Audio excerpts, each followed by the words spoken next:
aad wejiga ka marmarisid ma anaa kaa tagay habeenkaas aan meesha ka shaqaynaya anaa kaa tagay naagaa iisoo balmisay anaa go-aan ku gaaray inaanu kula soconin anaa iska kaa dhaafay cali dheero cali aa lagu dhaha magacaaga caadiga anaa iska kaa dhaafay anaa go-aan ku gaaray oo waxaan qabaya oo ku dhahay walaalow nabaday disrespect ma qaadan karee waxaa la yiri jiirka bisada wuxuu ugu ciyaaraa ciyaar buu ka tahay jiirkana naf buu ka yahay wiil Soomaaliyeed baa tahay oo muslim ila ah oo magaca Soomaali wata oo islaama inaad every day dhahdid naag baa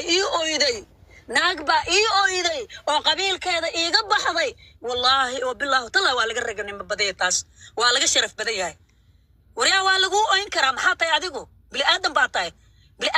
waana lagu jeclaan karaa waana lagu ooyin karaa laakiin every day inaad ka dhigatid aad ku seexatid habeenkii ku soo toostid maalintiina naag kasta qol kastoo naag aad saaran tahayna dhahdid tiwa ii ooyday wariyaa anid gabar daarood Ismaaciil aan ahay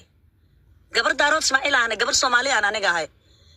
niida ku dhis intaas inaan ku jeclaaday inta ku dhis rest of your life ku dhiso gabar inay ka heshay way ku ooyday waligeedna laguma ooyin hore laguma soo ooyin haddana laguma ooyin doono because adaa filimkii iska qarxiyay ana hadda isha filayd gabar kasto Soomaaliyeed madaxay ku saaran lahayd ana dhulka igu jeedo tu kale maxay ku sheegay wax ku sheegaysa malaha laakiin every day waa la ii ooyay inaad dhahdid oo meel soo